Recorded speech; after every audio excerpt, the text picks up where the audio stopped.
los sacerdotes de la vieja religión, y vuelvo a utilizar las expresiones de Maxine Sanders, ellos se consideran como intermediarios, no se consideran como los que producen esos efectos. Son invocadores también.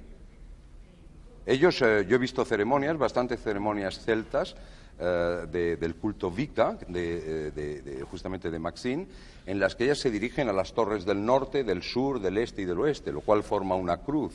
Es decir, volvemos siempre a las mismas simbologías, ¿no? Entonces, ellos no están considerando que el efecto emana de ellos. Ellos están actuando como sacerdotes, grandes sacerdotes, según el rango que puedan tener. Tenemos eso en todas las religiones, existen esos grados. Va desde el simple clérigo pues hasta, y perdón por volver otra vez a la religión, pero es que como es la vieja religión, no podremos entendernos si no partimos de ese principio. Si estamos hablando de Fu Manchu, que hace trucos de magia y se saca un conejo de la manga, o estamos hablando de brujería. Son dos cosas totalmente distintas. Farrar y Maxime, ¿están de acuerdo en que los poderes emanan de ellos o están de acuerdo en que son intérpretes de esos poderes, medium de esos poderes? Porque eso es básico para lo que está planteando. Esta sería una línea de división. Bueno, yo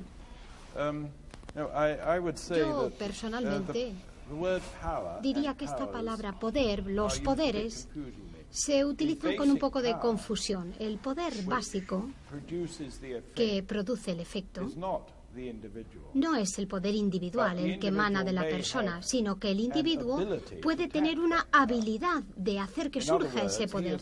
Es decir, es un hombre, es una persona que sabe qué puede poner en la pared, qué enchufe para poder sacar de ahí un poder universal para hacer el trabajo que quiera hacer. No, el poder, esa fuente no está en el individuo, excepto que él es parte del universo. Y claro, todo es parte de ese poder porque está en el universo.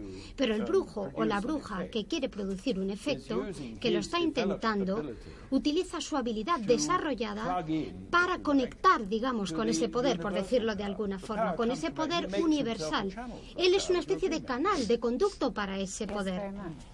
Sí, estoy totalmente de acuerdo, pero también pienso que podemos hablar sobre los poderes universales, pero existen muchos niveles de poder. He estado escuchándole a usted como parapsicólogo y yo he presenciado en círculos mágicos, y estoy hablando de mágicos para diferenciarlos de la brujería, porque la mayoría de la gente en la brujería estudia la magia porque es un tema fascinante que les interesa conocer. Y yo he estado en algunos círculos mágicos donde los psicólogos o los parapsicólogos quedarían totalmente aturdidos. Yo he presenciado demonios y ángeles. O sea que podemos llegar a los dos extremos. ¿Que los ha visto materialmente? Sí, sí, por supuesto, claro que sí. Hace muchos años, en el norte de Inglaterra, fui a visitar a un señor que era un medium y que no tenía nada que ver con brujería, era cristiano y estaba tullido por la artritis, era muy pobre. Y entonces me dijo, pase usted, por favor, puede echar usted un poco de leña al fuego, y después cerró una cortina verde y a pocos minutos tenía familias indias que se materializaban ahí en su casa, en su choza. Y este era un hombre muy pobre y no particularmente inteligente. Y esto me prueba, yo no sé si era verdaderamente una forma de pensamiento o era un hecho real el que se materializaran allí, o si se trataba simplemente de una memoria que se volvía a recuperar del pasado. Pero hay una cantidad de fenómenos increíbles, muchísimos, que están mucho más altos de aquellos en los niveles que usted ha explicado, o sea, que son mucho más terroríficos. Yo he visto, por ejemplo, una habitación aplastada por una fuerza invisible, pero aplastada a astillas. Y había personas allí, por ejemplo, que se caían al suelo del miedo, pero vi cómo se destruía una habitación entera. Pero en realidad esto era una fuerza elusiva antes. ¿Y cómo Un eran momento, estos por demonios? favor. Bueno, entonces lo hacemos. Sí. ¿Cómo eran estos demonios que usted vio? Bueno, hay muchas formas de hacer esto. ¿Cómo los he visto yo? Bueno, pues yo los he visto en un triángulo.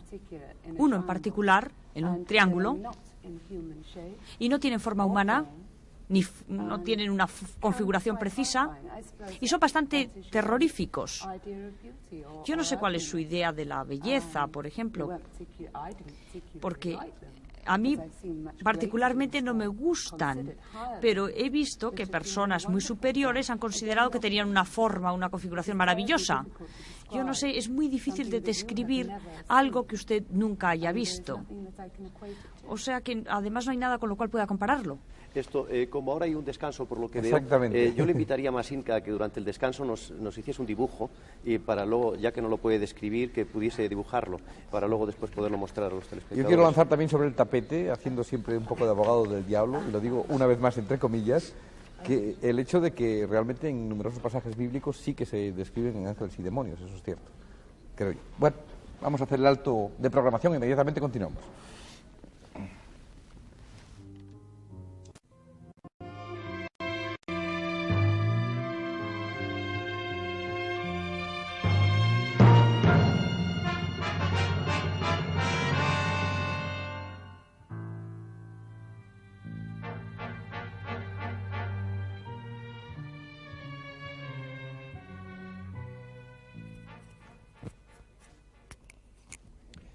Bien, pues continuamos directamente con el asunto. Ramos Pereira me parece que tiene en la mano el dibujo que le ha hecho Maxim. Sí. A ver si la cámara lo puede tomar. Bueno, yo no sé si... Sí, lo están viendo en este momento. Ya lo están viendo. Sí. Bien, lo que quería es sobre este tema, sobre este demonio que vio Maxim, que ella lo vio de esta manera, así vio esta figura, preguntarle si este demonio era un demonio maléfico para hacer el mal o benéfico para hacer el bien.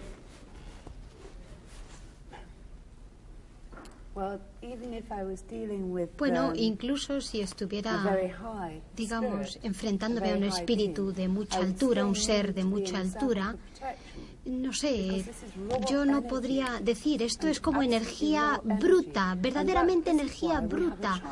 Nosotros tenemos aquí lo que yo he dibujado, un triángulo donde contiene esta energía, verdaderamente. Y hay una serie de reglas, de magia y unas leyes que gobiernan esto. Son como las leyes del universo, exactamente igual. Esta energía, y hay que cumplir esas leyes. Hay que obedecerlas. Con respecto a este dibujo, bueno, incluso al verlo ahora yo pienso que esto está muy mal hecho. Verdaderamente no muestra a ese ser, a ese demonio que yo vi, porque le falta el color, el movimiento, la voz. Por supuesto me hablaba en inglés porque yo no entiendo ninguna otra lengua. Claro, le falta todo esto. Esto es solo una forma. Es que no se lo puedo describir verdaderamente. No sé, no le puedo decir el aspecto que tenía aquel demonio que yo vi. No creo que fuera muy bueno, de todas formas. O sea, entonces estábamos hablando de un demonio que usted cree que no era muy bueno, por lo tanto voy a creerla, es un demonio maléfico. Y este demonio, ¿usted cree que podría haberlo fotografiado, usted, si en ese momento hubiese tenido una cámara fotográfica? Lo podría haber fotografiado, no lo hizo naturalmente. No lo fotografié, porque cuando se enfrenta uno a una situación... Bueno, se ha intentado, varias veces se ha intentado. Yo sé que esto se ha intentado, yo misma lo he hecho. He intentado fotografiar fenómenos de esa naturaleza y, sin embargo, la película sale velada, o a lo mejor con luces, pero nada más. Puede que salga cualquier cosa en esa película, menos lo que hemos visto, lo que queríamos fotografiar. Yo creo que estas fuerzas, no sé, quizás a lo mejor no les gusta la técnica y no se dejan fotografiar. Yo creo que es un poco capciosa la pregunta, es decir, fotografiar. Hay muchas cosas que la ciencia hoy en día reconoce que existen y no las ha fotografiado todavía. Sí, pero sobre eso me gustaría decir, luego si te parece, continúas tú, solamente quería decir, quería llegar a una conclusión que creo que es importante. Esa es la impresión que da, lo que pasa es que no conviene convertir el programa en un tratamiento clínico y un diagnóstico. Los telespectadores. Y es que quizá puede interesar a los telespectadores que no han logrado, pese a que se lo han propuesto, fotografiarlo. Por lo tanto, es una visión subjetiva de Maxim. Y, por lo tanto, lo que ha sufrido Maxim es una alucinación, que eso está contemplado en la psicología tradicional. Es decir, hay que distinguir entre un objeto fotografiable y una alucinación, que es una cosa que se genera y se crea en la propia mente del individuo. A mí se me ocurren respuestas a eso, de todas maneras, sin ser brujo ni cosa que se le parezca, pero no quiero entrar en temas, son ustedes. Farrar quiere hablar hace tiempo. No, yo era directamente antes, porque es que si no tiene sentido mi pregunta. Sí. Es previa todavía a la pregunta que acabas de hacer, si era el demonio bueno o malo. ¿Por qué eso, supongamos que lo hubiera pintado de la forma tal como lo vio, que hubiera tenido cualidades artísticas para hacerlo, ¿por qué a eso le atribuye las cualidades de un demonio? Podría ser otra cosa, que no fuera ni demonio, ni ángel, ni nada. ¿Cuál es la razón para atribuirle esa nomenclatura?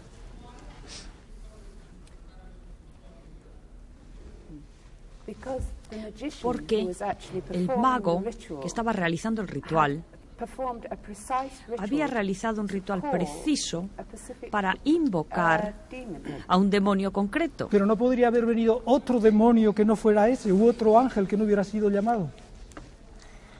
Es decir, la conexión causal entre el ruego o la petición del mago y la aparición de ese fenómeno allí, ¿cómo se demuestra la conexión causal exacta con la petición de un específico demonio y la llegada de ese demonio?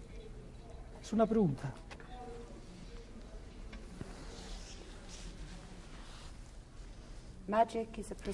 La magia es un estudio muy preciso, es un conocimiento preciso.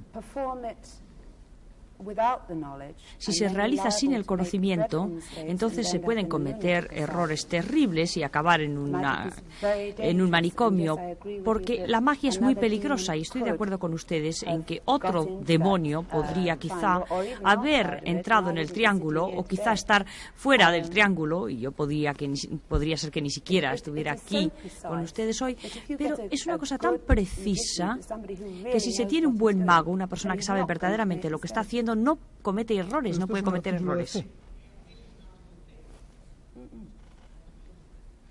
No, yo no creo en ello. No, eso es un artículo de experiencia, no un artículo de fe, añadiría yo. Y apoyo a Maxim. Bueno, otra cosa, un par de puntos. Uno que acaba usted de presentar. Yo creo, me parece que no ha entendido bien la magia. Cuando dijo usted que la película estaba velada o llena de luces, no, sería una película de la sala, pero sin el demonio, sin ese espíritu. O sea, que se ha fotografiado la imagen, pero no el demonio. No fui yo quien lo dije. No, lo había dicho Maxim. Perdón. A veces con la traducción, como es la misma voz, pues es difícil saber quién comentaba eso. Yo quería también decir otra cosa. Cuando se está preocupando usted con respecto a la definición de la brujería, usted habla de una definición antropológica y nos lleva a los doctores, a los magos agnósticos africanos. Yo creo que hay que tomar la situación tal y como está y hay que reconocer que desde luego en los países occidentales, en Europa y en América y en otros sitios, existe ahora un movimiento de gran fuerza. Maxim y yo, los dos pertenecemos a él. Repito, hay un movimiento muy fuerte que se llama brujería y que practica lo que se puede llamar la brujería por cualquier definición, y que este movimiento en conjunto es algo ya muy real, es algo religioso. Hay que admitir eso. No se puede decir que la brujería no tenga nada que ver con la religión, porque es un resurgimiento del movimiento de la brujería que se había dado ya en Europa, en América y en otras partes las últimas 3 o 4 décadas. Esto hoy es una religión ya. Brujeril en el sentido que yo he estado definiendo. Estoy totalmente de acuerdo que hay un movimiento enorme, que hay mucha gente, que es fundamentalmente religioso, etcétera, pero dada la definición que yo he dado, y en el sentido de que la mayor parte de culturas conocidas pueden ser subsumidas bajo esa definición, yo diría que en este sentido no es religión. Ahora, no es brujería, perdón. Ahora, si se quiere ensanchar la definición de brujería, eso es lo que yo estaba batallando desde el principio, para saber de qué hablábamos. O sea que estoy de acuerdo en lo que acaba de decir. Lo único que quería es intentar ayudarnos para saber lo que cada uno de nosotros queremos decir con esa palabra de brujería.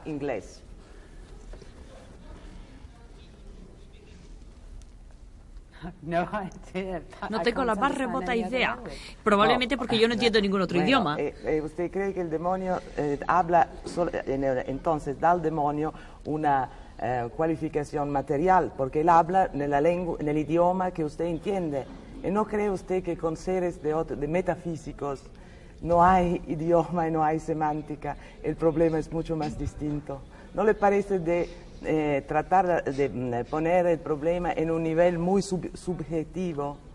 No es un idioma de inglés, de francés, de italiano o de traducción simultánea. Me parece un poco raro. Serena, tampoco lo es para Dios, y entonces no existiría el cristianismo, porque el cristianismo hace que un vietnamita esté hablando con Dios en vietnamita. Entonces Dios habla el vietnamita, habla el africano. No es Dios que habla, porque Dios no habla, es el vietnamita que habla con sí mismo. Bien. La metafísica, buen Dios, Kant se está revoltando en su tumba en este momento. Una cosa es metafísica y una cosa es supernatural. Sobrenatural. Son dos cosas, metafísica y sobrenatural son dos cosas que han nada que ver. Todas las religiones están basadas en lo sobrenatural. El clásico de la filosofía, de todo el pensamiento humano. No queda religión si no hay sobrenatural. No queda religión. Farrar. Es metafísica, ¿no? No es metafísica. Yo no está sabía. más allá de la física. No está más allá de la física. Dejemos hablar a Farrar, por favor. Yo quería decir que yo he conocido un ejemplo de interpretación simultánea en que tuvimos en el círculo, mi mujer y yo, que normalmente pensamos y hablamos en inglés, teníamos también a una chica francesa, una bruja francesa en el círculo, y aunque no había ninguna manifestación física, todos nos dimos perfectamente cuenta de que algo trascendía. Y entonces mi mujer y yo nos colocamos en un lado y la chica francesa en otro, y de dos lados tuvimos la misma impresión y muy claramente. Ella se dio cuenta perfectamente de la diferencia y nosotros también. Pueden ustedes interpretar esto como quieran, pero cada uno lo entendía en nuestro idioma. Sí, yo creo que tengo que aceptar esto. Tengo que aceptar ese demonio, ese espíritu. Y tengo que pensar que era inteligente. Sí, yo no sé, si no hay ningún comentario más en este sentido, yo creo que podríamos intentar poner otra plataforma de discusión, a ver si nos movemos un poco más ágilmente o algo así. Vamos con la proposición. ¿Por qué? Y esta es una pregunta que hago a todos, incluidos los señores visitantes, que pueden contestar mejor. ¿Por qué en virtualmente todas las culturas, de todos los tiempos y de todos los espacios, encontramos creencias que, entre comillas, podríamos llamar brujeriles? Bueno, lo que hemos estado hablando antes. El origen del hombre es una preocupación con relación a su medio ambiente. Su medio ambiente es la naturaleza. Poco a poco, por experiencia, va descubriendo cuándo vienen los periodos del año de la floración, la germinación, etcétera, etcétera. Todas las fechas que tenemos hoy en día en el calendario, cada una de ellas, incluido el 1 de mayo, que mucha gente se cree que es un invento de la Unión Soviética, pues no lo es. Es el Maypole de los suecos, es una fiesta en que se pone todo el mundo alegre, se quita la ropa, existe desnudez. ¿Por qué? Porque viene la primavera, van a germinar. El hombre lo que quería era reproducirse, que se reprodujesen sus cosechas y sus animales, porque era la única riqueza que tenía. Entonces, a partir de ahí, todas esas fiestas, hoy en día las llamamos de otra manera. Los saltos por encima de la hoguera, la noche de San Juan, es una fiesta de 10.000 o 15.000 años de purificación del sexo por el fuego. ¿Qué pasa? ¿Que ahora la llamamos la noche de San Juan? Perfecto. Estamos dentro de otra religión, dentro de otra época, pero que tiene unos orígenes. Yo lo que estoy discutiendo es que la religión es el origen de muchísimas cosas, prácticamente de casi todas. Pero no estoy diciendo que sea un sustitutivo de la ciencia. La ciencia, la medicina hasta Paracelso es brujeril. Hasta Paracelso. Ahora, después de Paracelso ya empieza a desarrollarse. La química procede de la alquimia. La farmacopea procede del conocimiento que tenían las brujas de todas las hierbas y las plantas, que era un conocimiento que hemos perdido, y lo hemos perdido gracias a las multinacionales de la píldora. O sea, que hemos sustituido una serie de productos que se podían hacer. La Unión Soviética en este momento está exportando 50 toneladas al año de productos medicinales sacados de hierbas de Siberia. Esto es comprobable y no estoy diciendo ninguna tontería. Son 50 toneladas, es poco lo que está vendiendo en este momento, pero es un inicio. Y están vendiendo desde anticonceptivos hasta antibióticos, producidos naturalmente, es decir, sin ninguna intervención de la química orgánica. Entonces, ¿qué pasa? Que nosotros hemos considerado que es mucho más práctico el no tener que estar preparando nuestras propias medicinas. Lo llevamos en cápsulas y lo tomamos con un vasito de agua en cualquier sitio. Pero eso no quita de que hay unos orígenes con las cosas. Y no estamos ahora diciendo si esto es más científico o menos científico. Como las religiones. Las religiones, ¿son mejores las occidentales o las orientales? Pues son distintas, son diferentes. Pero cuando tú estabas diciendo que en toda civilización se encuentran esas raíces, claro que sí. Si es que todos tenemos un tronco común, todos llegamos al mismo punto de asustarnos durante la noche, de ver el despertar del día con alegría. ¿Por qué? Porque es el renacer. Es la historia de Tebas y el Valle de los Muertos y todo lo que cae del otro lado del Nilo muere y todo lo que es Oriente donde nace, pero es Occidente, occidere, morir, donde va al otro lado del río. Y Caronte no es nada más que un barquero de Tebas. Ahora, que todo eso lo hemos ido transformando en nuestra actual civilización, es lo único que estoy discutiendo. Yo no estoy diciendo que sea un brujo, un señor que pueda hacer cosas mejor que un cirujano. Yo no estoy diciendo eso. Ni que sea más científico ni más demostrable. Pero estamos viviendo de cosas que no son demostrables. De montones de cosas que no son demostrables. ¿Por qué llevamos la corbata? ¿Es algo que debe de significar algo importante? No, son lo que estabas diciendo tú antes, son todos nuestros rituales diarios de los zapatos, de esto, todo. La sal es un elemento que han utilizado las brujas desde el principio de los siglos, como un elemento protector, y es evidente que se descubre enseguida de dónde procede ese elemento. El primer hombre que cazó un venado y no se lo pudo comer ese día, buscó la fórmula para conservar esa carne. ¿Y qué fórmula encontró? El salar esa carne.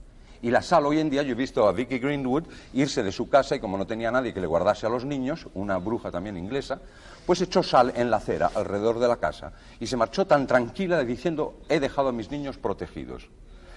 No es que sea científico lo que ha hecho y probablemente no quedaban muy protegidos, pero dentro de su mente había un gesto que viene de la noche de los tiempos, que es el proteger a esos niños pues con un círculo de sal. Como el hombre ha salado sus alimentos cuando los quiso conservar. Y eso es lo que somos hoy, un producto de todas estas ancestrales costumbres y hábitos y herencias que hemos tenido.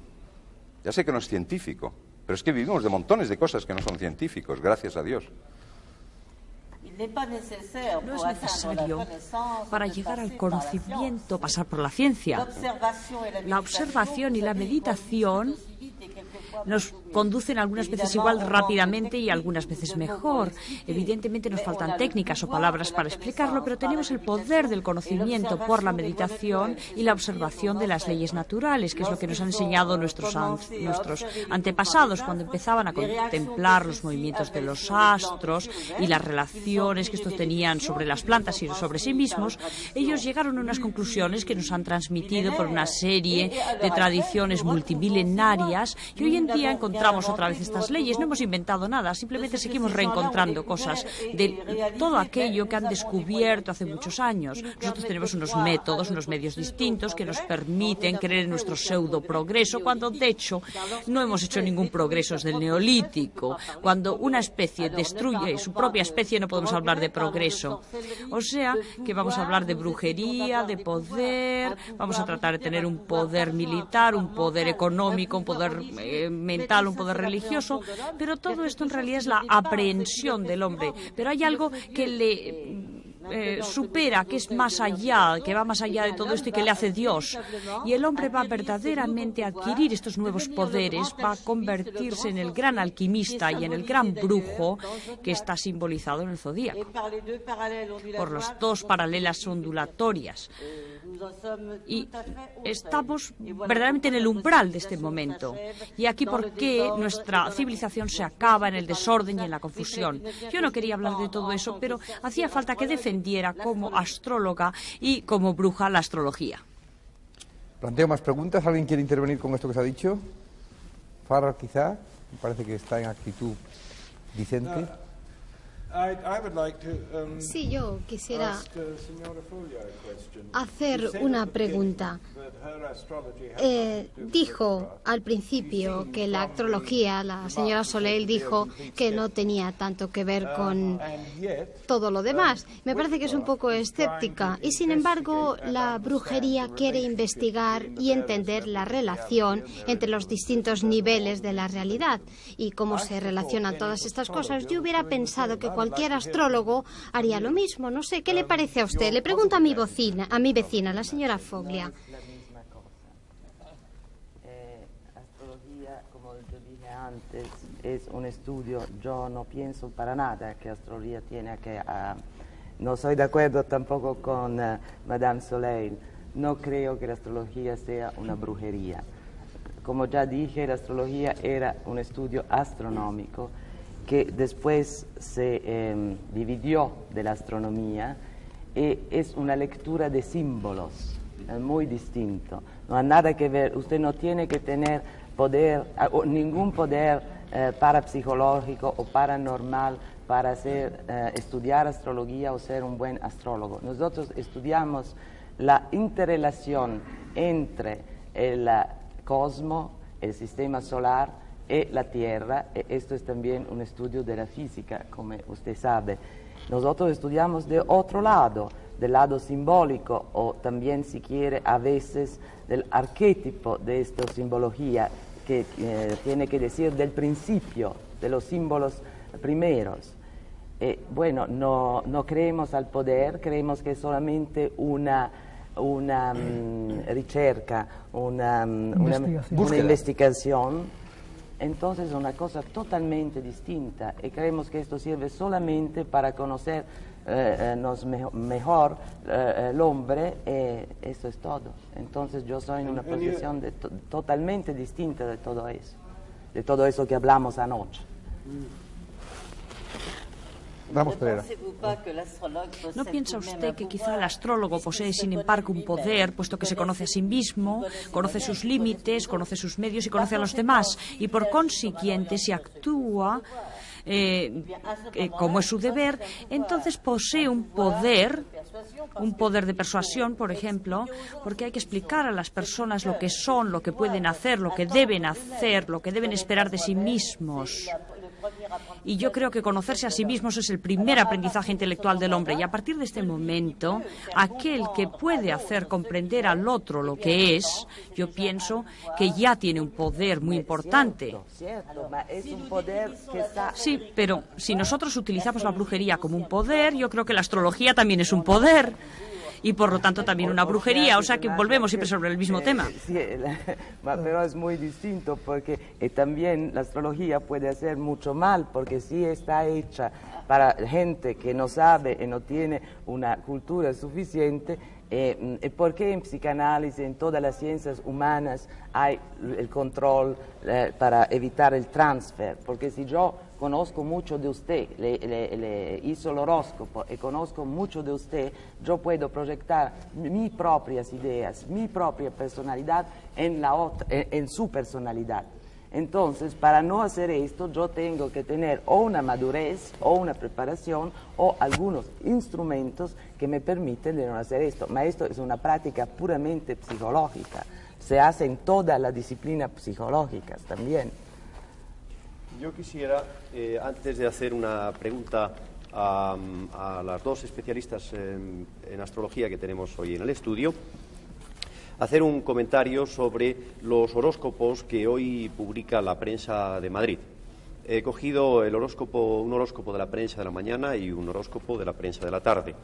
Y leyendo los horóscopos, pues veo que aquí, más que adivinaciones, lo que se dan es consejos que son parecidos a los consejos estos que se daban en la radio, en los programas estos de Marta Regina, etcétera, y que aparentemente para un profano no tienen nada que ver con la astrología. Y quisiera descender a algún caso concreto. Por ejemplo, ¿me dices cuál es tu signo del zodiaco? Libra. Libra. Vamos a leer en los dos casos. En el periódico de la mañana, Libra, dice: no creas que por tener resuelto el problema del dinero o el tema del dinero está todo hecho. O sea, que ya lo tienes resuelto, por lo que dice aquí. Hoy puede que aparezcan problemas que tendrán más que ver con los sentimientos que con otra cosa, y que la moneda no podrá resolver. O sea, dice que tu problema económico está resuelto, pero tienes problemas que no puede resolver el dinero. Esto es lo que dice la prensa de la mañana.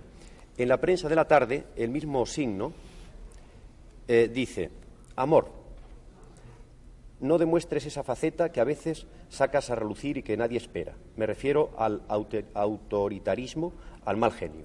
Bueno, pueden ser complementaria con la anterior. Pero en dinero dice: no es el momento, hazme caso. Esperar un poco más no solo te beneficiará, sino que haría que todo saliese bien.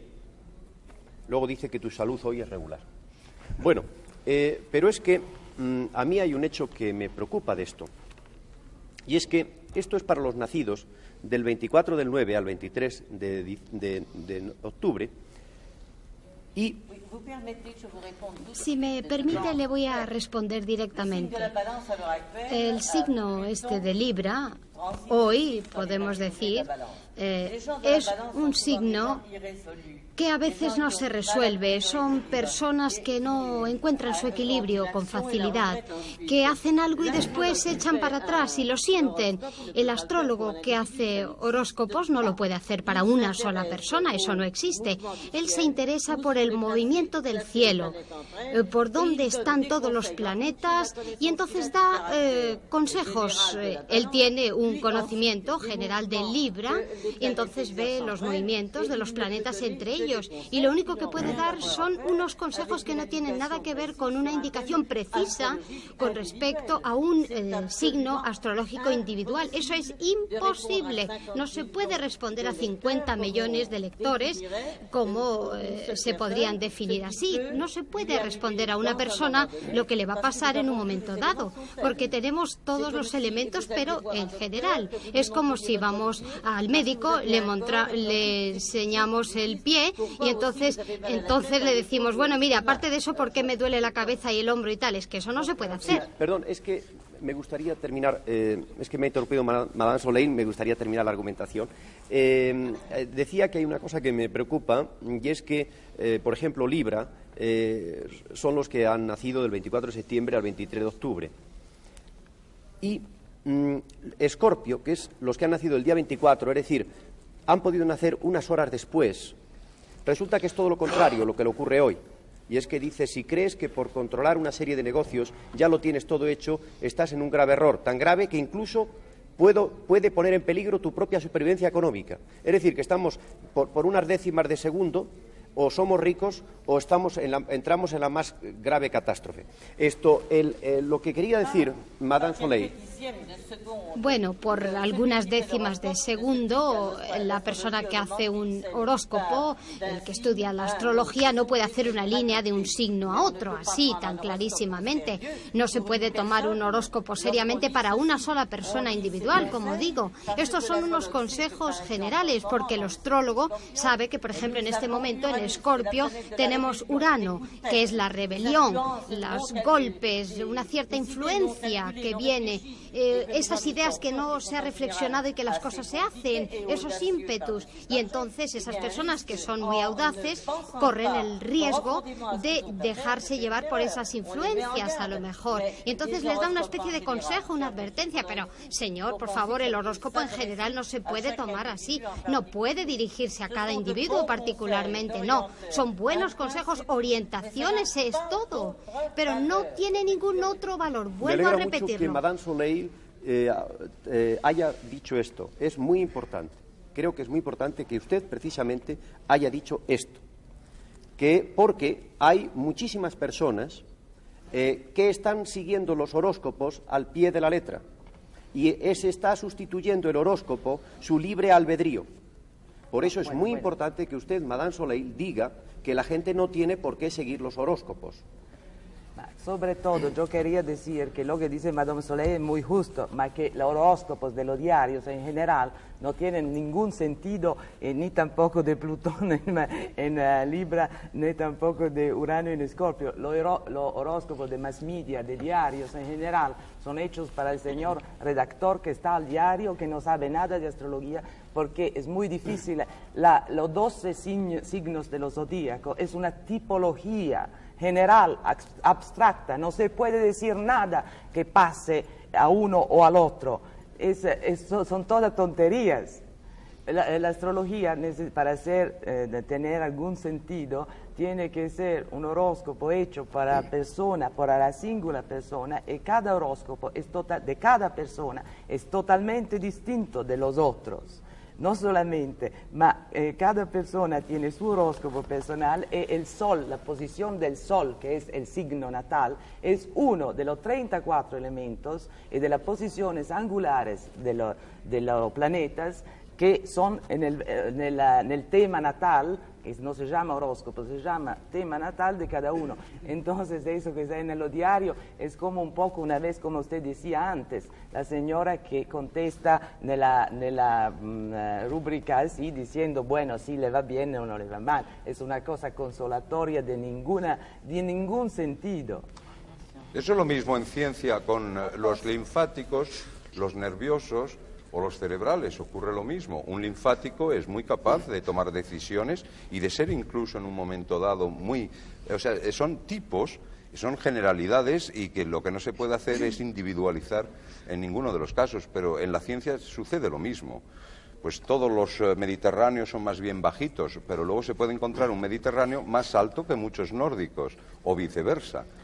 Carmelo Lisón, después de estas manifestaciones complementarias en torno a la astrología, ¿ha quedado de alguna manera respondida la cuestión que se planteaba antes?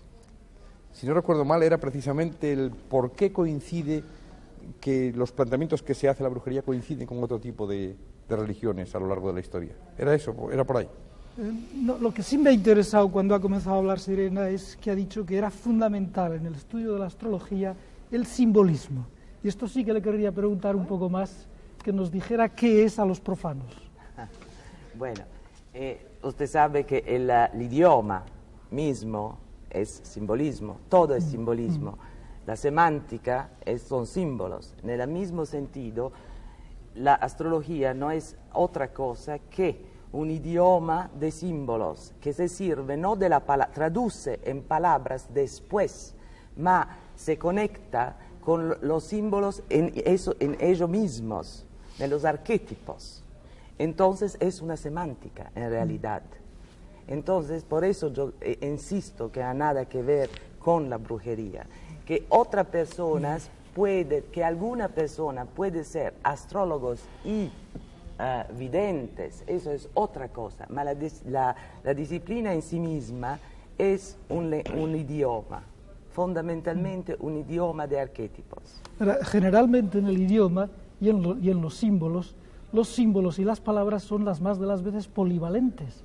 ¿Cómo se determina y discrimina qué es exactamente lo que un símbolo está simbolizando en aquel momento? Claro, no se lo determina. Usted para determinarlo tiene que hacer el mismo trabajo que hace cuando hace un análisis semántica.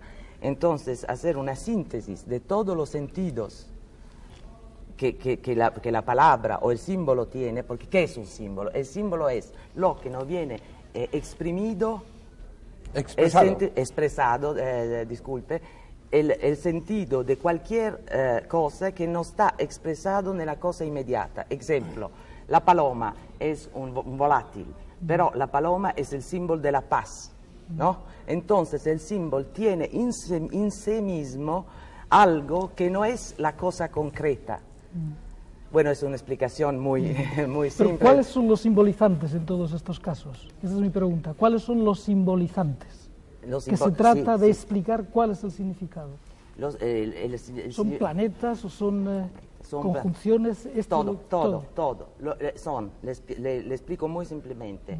La Tierra tiene tres en realidad movimientos. Uno es alrededor de sí misma, uno es alrededor del Sol y uno es con toda la galaxia. Entonces, lo que se exprime en estos símbolos son el día y la noche, lo zodíaco, que son los 12 meses del año. Verano son los equinoccios y solsticios, ¿no? Entonces, todo el sentido estacional, ¿no? Después, el día y la noche, el positivo y el negativo. Los planetas también tienen, en la posición de todo el sistema solar, tienen una posición que se relata a la Tierra y al Sol. Estos son los símbolos primeros, planetas, los 12 meses del año, el día, la noche. Por favor, de todas maneras, estamos discutiendo para profanos, entre los cuales me encuentro en cabeza, y no quisiera que entráramos demasiado en tecnicismos con respecto a sus estudios correspondientes, porque nos perderíamos y sobre todo perderíamos a los profanos. Porque no vamos a las cuestiones de fondo. Podríamos contemplar... Bueno, un pequeño comentario, si me lo permiten. Por ejemplo, su corazón tiene 4 cavidades, separadas por una especie de cruz, y la circulación se hace en el sentido del movimiento del Sol, ¿no es así?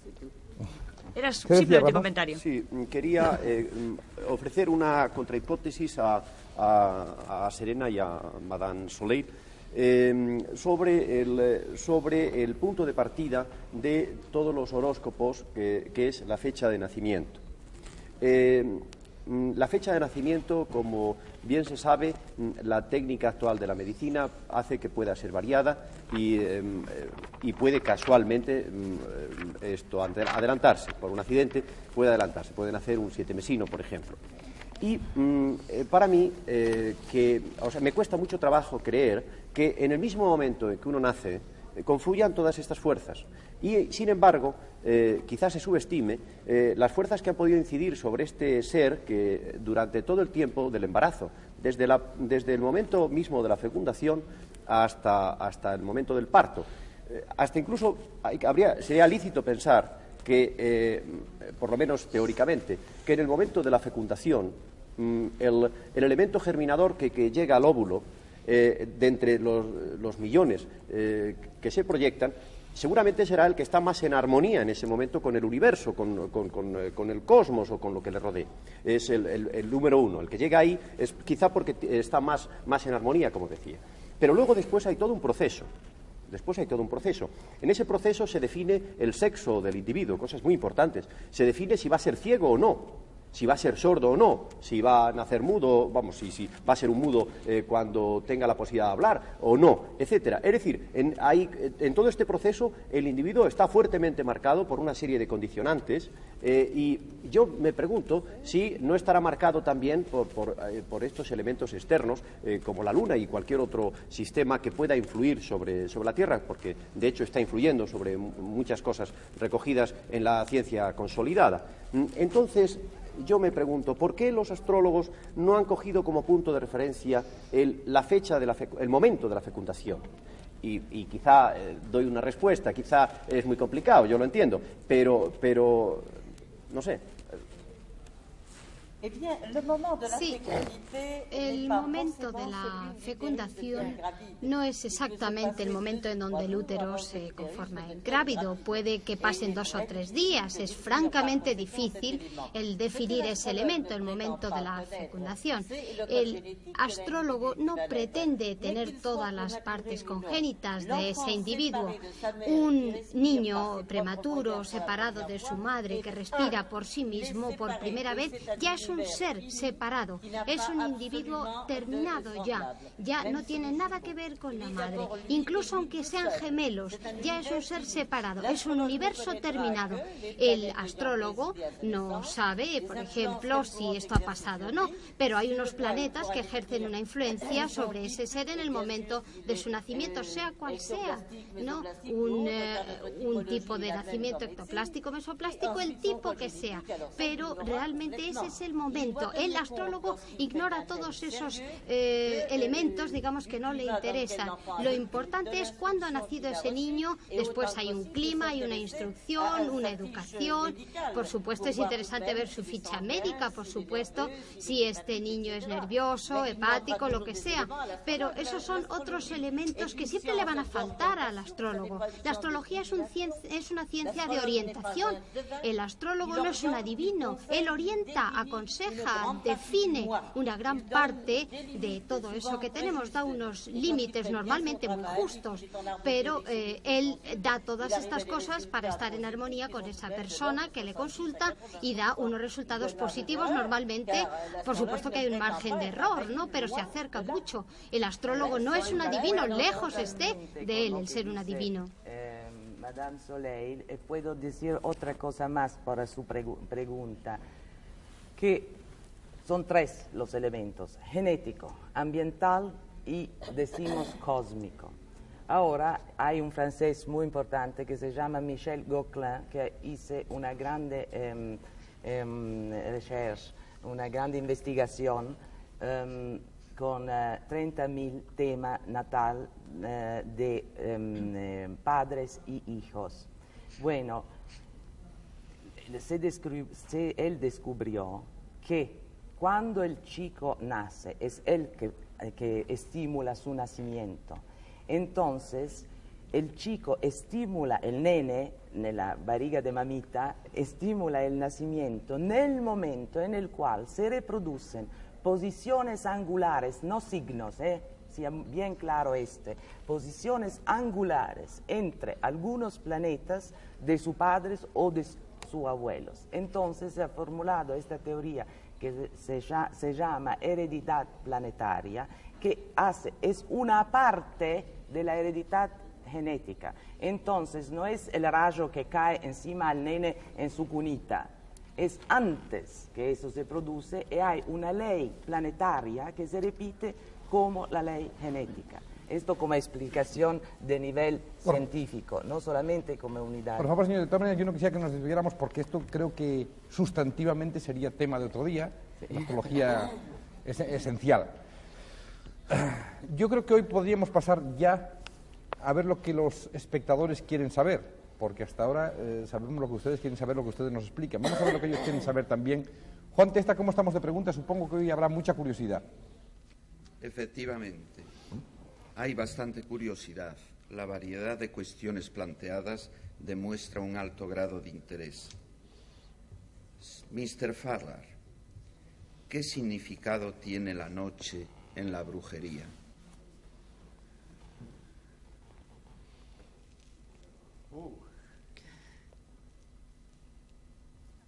Bien, significa muchas cosas. He dicho anteriormente que cada uno de nosotros somos Caín y Abel, cada uno de nosotros tenemos la luz y la oscuridad, el aspecto positivo y el negativo, y esto es cierto de todos los elementos que constituyen el universo. Es a través de la Madre Tierra y nuestra relación con ella que necesitamos el aspecto oscuro, así como el aspecto de luz, necesitamos la noche y el día.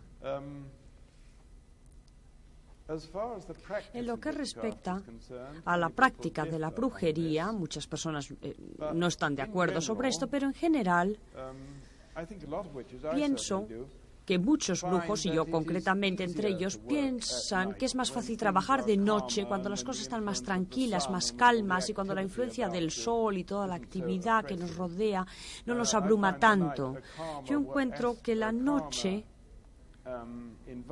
es un entorno más calmado, un ambiente más de mayor calma en el cual podemos trabajar con la brujería para lograr un efecto y con la brujería como religión, aunque la practicamos todo el tiempo.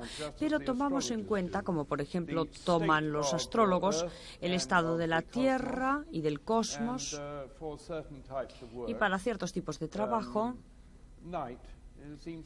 la noche parece ser más adecuada que el día. Maxine, ¿qué piensa? Sí, la noche. La noche también representa a la diosa Diana. Hay una leyenda también que dice que Diana se enamoró de Lucifer, el sol. Y, claro, el día llegaba antes de la noche seguía y Diana con aquel encantamiento del sol se había cambiado ya ese Lucifer y se convirtió en un gato negro. Y claro, durante la noche Diana volvió a cambiarse y se volvió a poner como era ella y sedujo a Lucifer durante la noche y se creó otra diosa, una diosa que nació también, que nació y fue ya entre los mortales, las brujas, los brujos, todos tenemos nuestras leyendas.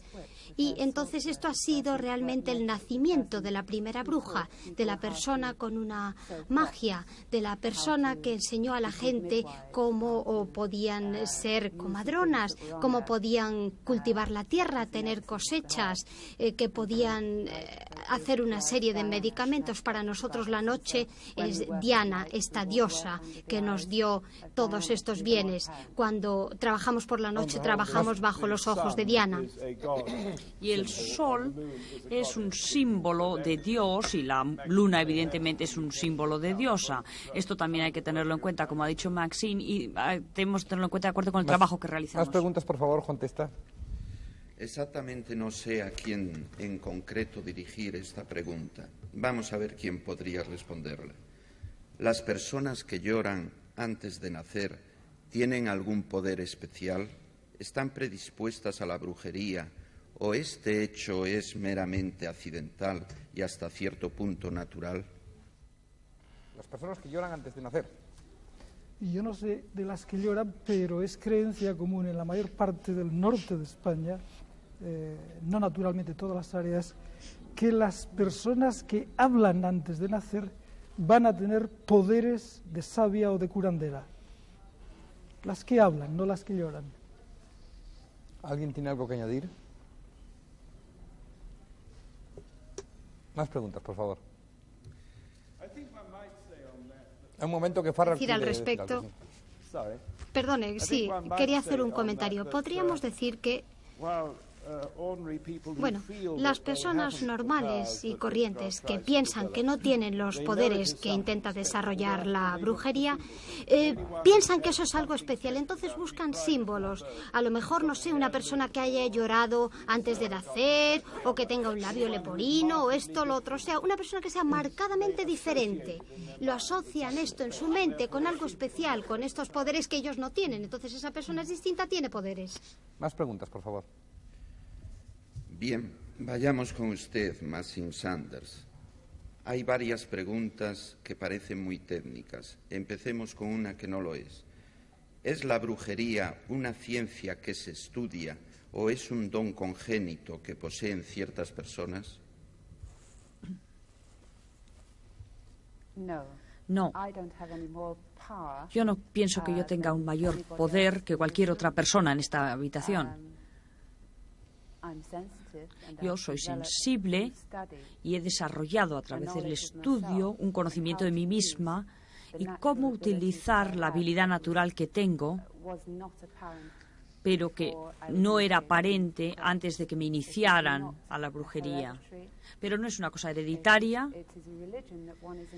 es una religión a la cual nos iniciamos. De todas maneras, Maxime, si no recuerdo mal del primer programa en el que participó, nos contó cómo por primera vez sintió que tenía unos ciertos poderes especiales. Y si no recuerdo mal, fue viendo la televisión. ¿Era algo así? Como niña, cuando yo era niña todavía no tenía televisión. Tenía un proyector y en realidad hay personas que vienen a ser iniciados y que hablan de la astroproyección y que quieren ser capaces de proyectar. Y existen ciertas técnicas dentro de la brujería que pueden producir esta habilidad, como por ejemplo en la película de hoy, la abuela que hablaba con el nieto y le influía. Pero yo tenía esta habilidad y el único momento en que la perdí era cuando estaba embarazada. Entonces no podía controlar mi cuerpo, o sea, mejor dicho, no podía abandonarlo en ningún momento. Y siempre he podido ver colores, áureas de colores alrededor de las personas, y yo no pienso que esto sea un poder, simplemente una habilidad natural. Yo pienso que la mayoría de las personas tienen esta habilidad. Es simplemente que según van envejeciendo, se preocupan tanto de las cosas materiales de la vida que estas habilidades naturales, se dejan de lado. Más preguntas, por favor. Don Enrique Meneses, esta es una cuestión de todos los días. ¿Por qué en los cuentos aparecen las brujas montadas en escobas, hacen el mal y son feas, mientras que las que hacen el bien son guapas y se llaman hadas? ¿Qué relación existe entre ambas y cuál es la razón de esta representación gráfica? Bueno, yo creo que la bruja, en los tiempos históricos y prehistóricos, ha sido siempre un personaje temido y, por consiguiente, un personaje marginado. Se ha situado en las afueras de los pueblos. Solía ser una persona que ha ido creciendo con una fama de tener capacidad de hacer el daño, dar el mal de ojos, destruir cosechas, etcétera. Y entonces esta persona que vivía en las afueras del pueblo llegó a tener pues un gran conocimiento de las plantas porque era el mundo que la circundaba. Esta persona, en contraposición con el hada es una especie de mito infantil.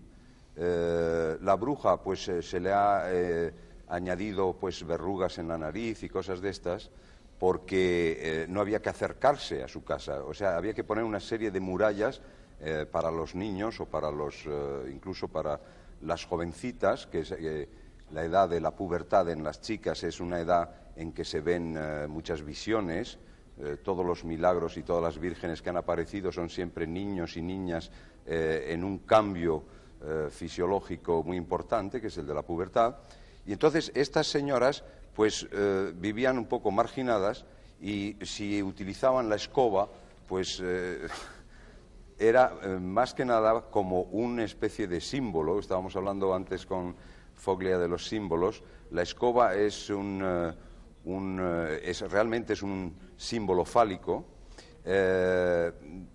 Esa misma escoba con la imaginación de los campesinos que estaban encerrados en sus casas por las noches, pues veían a esa bruja volar con ella. Probablemente lo que hacía es que se fumaba unos cuantos porros y entonces, gracias a las drogas que conocía muy bien, porque conocía muy bien las plantas, pues ella se transportaba a unos aquelarres. Es decir, cuando se han hecho juicios de brujería, pues ha habido ocasiones en las que Caro Baroja cuenta además en uno de sus libros, pues que se ha estado vigilando la casa de una bruja y esa bruja no ha salido durante 2 meses, pero ella luego ha declarado en el juicio que sí había salido y había acudido a los aquelarres y había tenido relaciones sexuales con el diablo. Pero todo esto era una forma de esa persona, primero, de hacerse notar en un juicio. La persona marginada que estaba en las afueras de ese pueblo, de repente un día se encontraba delante de todo el pueblo mirándola. Entonces inventaba unos amores satánicos, unas reuniones y unas cópulas increíbles con animales, con machos cabríos. Lo que estaba era intentando atraer la atención de una sociedad que la había marginado y la había abandonado a su suerte solitaria. Pero en ello, desde luego, yo creo personalmente que intervenían bastante las drogas. Y la escoba, pues, es simplemente un símbolo. Maxim, ¿quiere añadir algo a esto? Sí. Durante el tiempo de las persecuciones, las brujas tenían que esconder las armas, tenían navajas, cuchillos, etcétera, y tenían una varita también, una varita mágica, y está muy bien escondida en ese mango de la escoba. Y llegaba un granjero allí y le decía a la bruja: ¿puede hacer que crezcan mis cosechas? Y entonces ella sacaba esta varita y ponía, claro, ese palo de la escoba de esta forma, y entonces pasaba por el campo este del agricultor y saltaba, y entonces decía: hasta ahí donde yo he saltado, así van a crecer tus plantas. Y claro, desde la distancia no sé lo que pensarían de esto. Más preguntas, por favor, Juan. Señor Lisson, un espectador afirma que se da el hecho concreto de que la brujería se prodiga más en lugares y zonas de mucha vegetación, Inglaterra, Italia, Galicia, etc. ¿Existe alguna relación entre humedad, frío, vegetación y la brujería? En principio yo creo que no, porque si consideramos toda la brujería que se da en África, en países de desierto, etcétera, veríamos que no hay correspondencia real entre vegetación, porque no existe brujería. La brujería puede ser muy potente y muy fértil en sitios donde no hay fertilidad ninguna. Ahora bien, se puede añadir argumentos situacionales en el sentido de que una vez que hay brujería, el elemento vegetativo, árboles, etcétera, pueden tomar parte en el conjunto, en el síndrome de la brujería. Y esto es lo que realmente pasa muchas veces en todo el norte de España, que los elementos del hábitat entran a tomar parte de alguna manera en esa brujería. Pero la conexión directa, etcétera, que se presume la pregunta, yo creo que no es real porque no se da en todas las culturas. Nada que añadir a esto. Más preguntas, por favor. Señor Pereira, ¿los fenómenos psicofónicos están relacionados con la brujería o admiten una explicación científica? Bueno, los fenómenos de las psicofonías tienen dividido también a la opinión de los parapsicólogos. Unos creen en este tipo de fenómenos y otros no. Aquí se plantea un problema de difícil investigación por los medios de los aficionados o por los medios que en este momento tiene a su alcance la parapsicología en general. Como se sabe, se trata de una cinta magnetofónica en la que se ha dejado con un micrófono abierto durante un cierto tiempo y se han grabado unas palabras que supuestamente proceden o de espíritus o, según otros parapsicólogos, de la mente del propio sujeto. Aquí nos tropezamos con unos tremendos problemas de investigación. Primero, la cinta tiene que ser virgen y eso no es fácil saberlo a priori, porque las casas que fabrican cintas de vez en cuando hacen controles en las cintas y insertan información para comprobarlo. Luego, hace falta que el aparato esté metido en lo que se llama una jaula de Faraday para evitar que puedan entrar ondas hertzianas que puedan, naturalmente, incidir sobre la cinta magnetofónica. Por otra parte, aún así y todo, tomando toda clase de precauciones, nunca se puede estar seguro de que la procedencia no sea física. No olvidemos que la parapsicología estudia los fenómenos que no son explicados por las ciencias tradicionales. Por lo tanto, si eso lo explica la física, lógicamente no es un fenómeno paranormal. Pues bien, para estar convencidos de que eso sería un fenómeno paranormal, sería necesario, después de toda clase de precauciones, además de estar en una jaula de Faraday, meterlo en una cámara anecoica, que es una cámara especial que vale muchos millones de pesetas y que yo sepa en España hay dos, que permite aislar del ruido completamente. Porque la cinta magnetofónica puede recoger sonidos que no capte el oído. Es decir, depende de la incidencia. Si yo acerco un reloj, este es digital, pero un reloj clásico al micrófono, los telespectadores pueden estar escuchando el tic-tac y los que están aquí en la sala no escucharlo. Es decir, que el oído no capta todos los sonidos que se producen alrededor. Y por lo tanto resulta muy difícil, prácticamente imposible por los medios tradicionales que tienen los parapsicólogos, poder afirmar que un sonido grabado en una cinta magnetofónica se ha producido por vía paranormal. Y desde luego los parapsicólogos tratan de explicarlo, yendo a otra parte de su pregunta, tratan de explicarlo por la vía de la mente del individuo. Es decir, el parapsicólogo trata de explicar esto, el que cree en las psicofonías, como digo, en que es una proyección del inconsciente del individuo. De hecho, en algunas investigaciones que hemos realizado, hemos podido comprobar que ciertas palabras que estaban grabadas en la cinta correspondían con movimientos inconscientes de las cuerdas vocales del sujeto. Hemos colocado unos micrófonos muy sensibles en las cuerdas vocales, en el cuello del sujeto, y hemos podido detectar que algunas de las palabras que allí se habían grabado se correspondían con las que habíamos grabado independientemente de estos micrófonos sensibles y que son movimientos inconscientes, como digo, de las cuerdas vocales. Hasta incluso cuando leemos, estamos sin querer, inconscientemente, moviendo, articulando las cuerdas vocales. Y en un momento determinado podemos producir un sonido que pueda incidir sobre la cinta.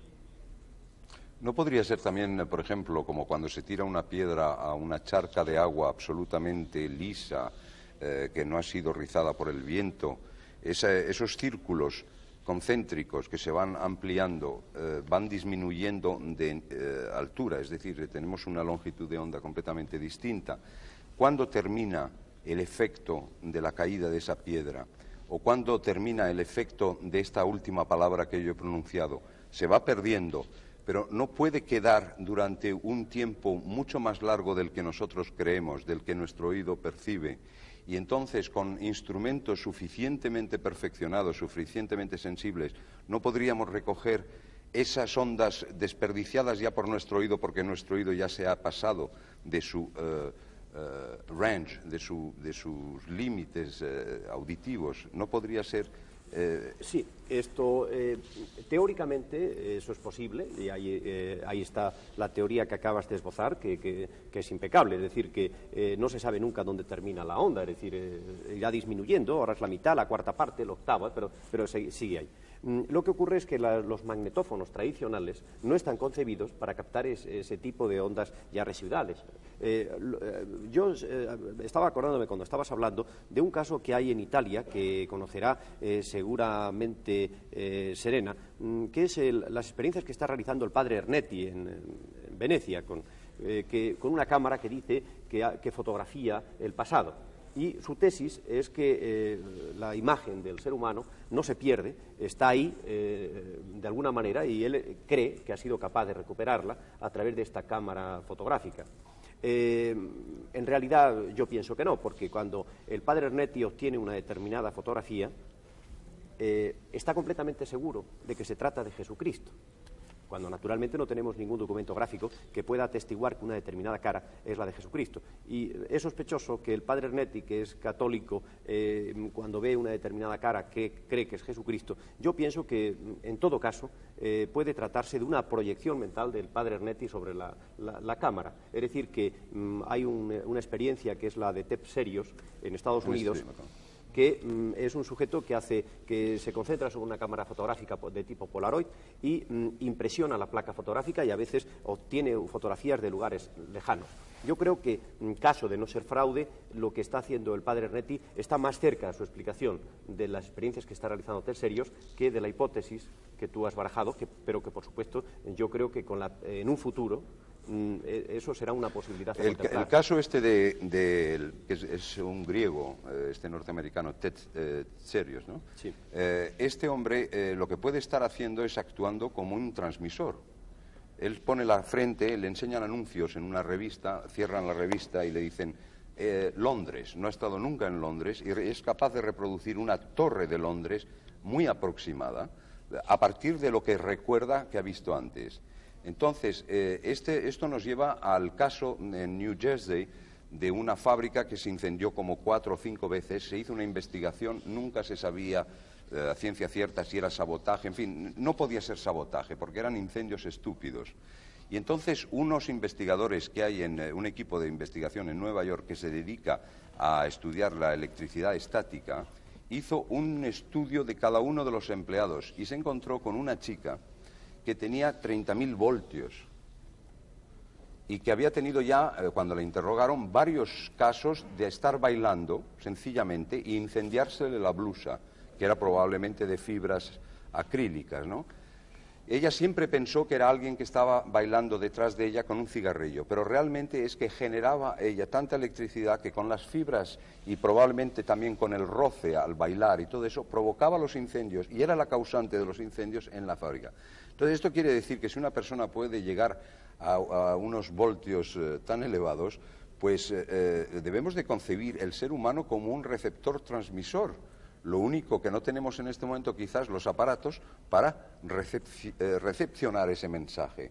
Pero es factible para algunas personas muy sensibles, primero el recibir el mensaje y luego transmitirlo a distancias. Yo quiero decirte que es muy fácil producir esa corriente de 30.000 voltios. Es decir, cualquiera de los que estamos aquí frotando dos piezas determinadas puede producir no ya solamente 30.000 voltios, sino hasta 500.000 voltios. Es decir, yo tengo un aparato experimental en mi laboratorio que es un Van der Graaf, que es una banda que gira simplemente, y por el rozamiento de esa banda produzco 500.000 voltios. Es decir, que no es raro lo que le ocurría a esta chica. Es decir, y yo creo que no tiene nada que ver con su psiquismo, es un problema físico. Lo puede explicar la física tradicional. Y en cambio, ya que ha surgido esta pregunta de un espectador, yo procuro intervenir lo menos posible, como ven, pero se me ocurre de la documentación, he sacado casos de paleofasia. Hay un caso de un campesino siciliano que después de una caída se puso a hablar, comenzó a hablar en un extraño idioma que se interpretó como griego clásico y, bueno, fue relacionado con su posible origen genético y demás. Primero, si conocen este caso es exacto, está comprobado. Segundo, ¿hay más casos? Y tercero, ¿a qué se le puede atribuir? Sí, esto, la parapsicología, este tipo de casos lo denomina de xenoglosia, y es un caso antiquísimo que en las religiones se llama, en la religión cristiana concretamente se llama de glosolalía, el famoso don de lenguas, etcétera, ¿no? Se ha estudiado y en algunos casos se ha estudiado con mucha precisión y con mucho rigor, quiero decir, casos de personas que en un momento determinado recobraban una lengua que nunca habían aprendido. Digo recobraban porque parece, en muchas ocasiones es una lengua hasta incluso perdida, es decir, que no es una lengua, es una lengua muerta. Y lo que ocurre es que, primero, al tratarse de una lengua muerta, hay ciertas dificultades para la investigación. Cuando se trata de una lengua viva, siempre queda la sospecha de que ha podido aprenderla por otra vía. Por ejemplo, se dio el caso de, creo recordar, de una señora en Holanda que en un momento determinado de su vida empezó a hablar castellano antiguo y se investigó este tema y se llegó a la conclusión de que, como había sido amamantada por una judía de Toledo, esta de alguna manera le había transmitido esta información. Digo de alguna manera porque puede ser por vía psíquica simplemente, vía extrasensorial, es decir, que no prejuzgo en este caso un aprendizaje tradicional de idiomas, sino que puede ser por otra vía. Y sobre todo quiero decir que en el laboratorio estamos reproduciendo, no casos muy importantes, pero sí casos significativos semejantes con técnicas psi omega, es decir, con técnicas de tipo hipnótico. O sea, en un momento determinado el sujeto se le da la sugestión de que es capaz de hablar una lengua que él desconoce y puede en ese momento hacer como una especie de esponja, es decir, absorber toda la información de su entorno psíquico para poder dar cumplida respuesta a esa orden que se le da, que además le angustia el no poderla, no solamente le angustia no poderla responder, sino que además, por la propia naturaleza de la orden, si la responde satisfactoriamente, el organismo le gratifica con una descarga de endorfinas, que es una droga que genera el propio organismo, tan gratificante que el sujeto, por buscar otra descarga de esas, es capaz de succionar toda la información que pueda para poder salir airoso de la prueba. ¿Más preguntas, por favor? Sí. Un momento, que Madame Soleil quiere añadir algo. Quisiera hacerles una pregunta. ¿Cree usted en la hipótesis de las células memoriales que, por un fenómeno cualquiera, llegan a impresionar suficientemente neuronas como para quedar en claro? Usted acaba de mencionar, por ejemplo, una ama de Toledo que había amamentado a esta señora y que quizá había podido transmitirle imágenes. Según usted, entonces, ¿es válido creer en esta hipótesis de nuestros antepasados, por ejemplo, de una transmisión de nuestros antepasados? Sí, efectivamente, yo creo que es perfectamente válido creerlo. Lo que hace falta es poderlo demostrar. Yo pienso que, al igual que a nuestro paso por la vida vamos dejando una huella física, vamos dejando una huella olfativa, que puede ser rastreada al cabo de cierto tiempo. Es decir, que un perro puede cruzar un camino y estar seguro de que por allí ha pasado su amo, y puede que en ese momento su amo ya esté muerto, porque haya muerto después de pasar por ese camino. Pero el perro, ¿qué es lo que está oliendo? No está oliendo a su amo hoy, está oliendo lo que queda de su amo hace varios días. Pues bien, es muy probable que en nuestro psiquismo, al paso por la vida, vaya dejando una estela, vaya dejando huella. Esto, todas las tradiciones, tanto herméticas, esotéricas, etcétera, están llenas de ideas de este tipo. Por ejemplo, la cinta ascásica que rodea el mundo, donde es casi como un videotape, que dicen que graba la imagen y el sonido, o más modernamente las teorías del padre Teilhard de Chardin, de la nosfera o del inconsciente colectivo de Jung. Estamos viendo que existe una bolsa de información que nos rodea, que algunos dotados, algunos videntes, son capaces de drenar, son capaces de pinchar y obtener información. Entonces, la técnica de cómo obtener esta información es muy importante, que son las mancias. Antes se ha referido precisamente en el coloquio, Serena, en un momento determinado ha hablado de que la astrología también puede tener algo de mancia.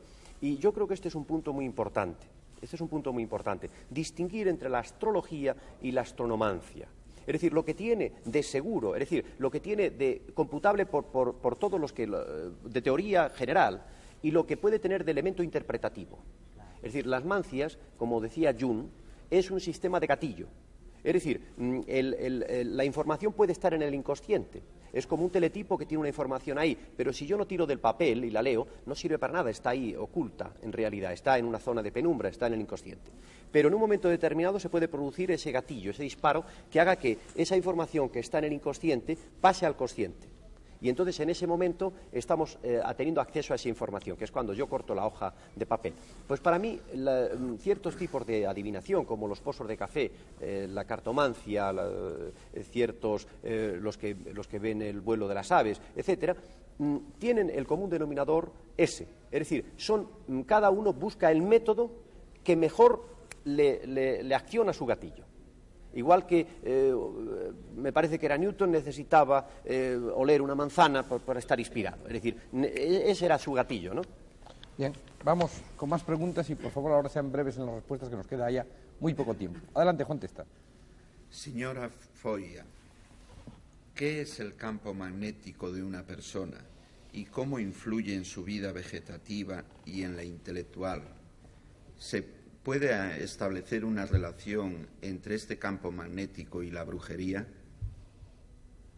Bueno, es una pregunta muy difícil para mí, no es mi campo, creo que es mejor que conteste Madame Soleil y Maxime, quizá, que decía que tenía mejor, la posibilidad de porque el campo magnético... observar auras.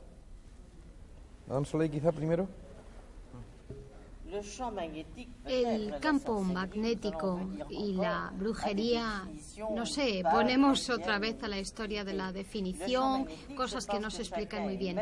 El campo magnético, todo el mundo emite una longitud de onda especial, con unas frecuencias variables según los individuos, y que choca contra los individuos que están enfrente. Y eso explica que unas personas tienen una especie de magnetismo, un poder sobre el conjunto de la gente, sobre la masa. Yo me acuerdo que a lo mejor en el caso de seres con una onda magnética muy potente ejercen una especie de atracción muy sorprendente con respecto al entorno, y esto no se justifica todas las veces por el talento que tienen. Todos tenemos unos rayos alrededor de nosotros, unos rayos, unas ondas magnéticas que nos ayuda a conseguir amigos o enemigos también de vez en cuando. Es una especie de expansión de nuestra propia personalidad. Esa es la explicación que yo puedo dar. Maxime, ¿quiere añadir algo? Creo que la brujería nos enseña cómo utilizar estas cosas naturales. Nos dice, por ejemplo, cómo controlar el color que pasa a través de nuestro cuerpo, y entonces si podemos cambiar el color de nuestra áurea o del campo magnético alrededor nuestro, podemos crear un efecto de cierto tipo sobre otra persona. No sé si Ramón, muy brevemente porque tenemos poco tiempo, porque yo creo que este campo magnético, si no me equivoco, incluso ha sido fotografiado ya. ¿Qué? Ha sido fotografiado, tengo entendido. Sí, nosotros tenemos una cámara que se llama la cámara Kirlian, que supuestamente fotografía el aura. Lo que ocurre es que la cámara Kirlian lo que fotografía es un fenómeno puramente eléctrico que es el efecto corona, que precisamente nosotros usamos corrientes de alta frecuencia, corrientes conseguidas con un carrete Tesla que produce unos 100 y pico mil voltios, y que al ser de alta frecuencia la conducción es epidérmica y no puede electrocutar al sujeto, ya está cerca de las ondas hertzianas. Pues bien, la cámara esta lo que fotografía, como digo, es un efecto corona alrededor. Lo que ocurre es que en el laboratorio estamos observando que el mismo sujeto, colocando el dedo, por ejemplo, ¿no?, sobre la placa, si le vamos dando diferentes sugestiones, por ejemplo, en un estado psi omega, le vamos dando diferentes sugestiones, como digo, esta aureola va variando conforme a las diferentes sugestiones que le estamos dando. Va variando, como usted bien decía hace un momento, el aura.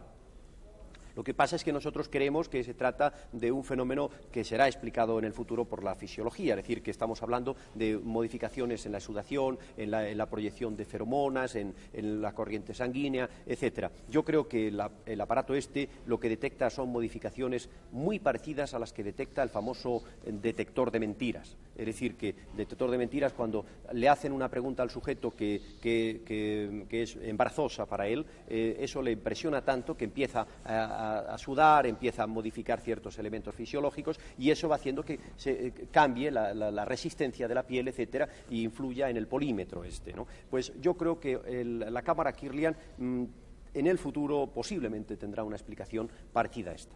Bien, vamos a ver si nos da tiempo a hacer 2 o 3 preguntas últimas, muy breves en las respuestas. A ver, Juan Testa, por favor.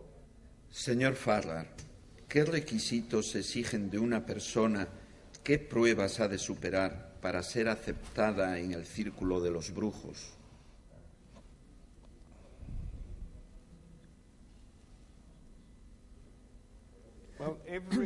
Bien, si nosotros, es decir, cada grupo de brujos tiene su propio reglamento, pero en general, si alguien quiere convertirse en un miembro de ese grupo concreto, las reglas son las mismas que en cualquier sitio. Es decir, que el grupo tiene que, como regla general, conocerle, particularmente el sacerdote principal, y decidir si él o ella son adecuados y si van a resultar beneficiosos, o si esta asociación va a ser beneficioso en ambos sentidos. Y no voy a entrar en el tema de la iniciación, simplemente sobre que la persona sea adecuada de una forma humana, como puede uno ser adecuado para cualquier grupo. Penúltima pregunta, si hay tiempo a la última. Juan. Señor Meneses, ¿es algún símbolo de brujería un crucificado con cuerpo humano y cabeza de chivo? Bueno, no, lo que sí existe y que quizás no se ha estudiado suficientemente es la relación que se ha ido deteriorando a lo largo del tiempo entre los seres humanos y los animales. Es decir, los animales, nuestros antepasados, que estaban más cerca de la naturaleza que nosotros, pues vivían más cerca de esa naturaleza, y los animales eran unas especies de hermanos con formas distintas. Y entonces siempre ha existido ese sueño de amistad entre el hombre y el animal. Entonces se ha creado toda una mitología incluso de matrimonios. La sirena es un ejemplo, el centauro es otro.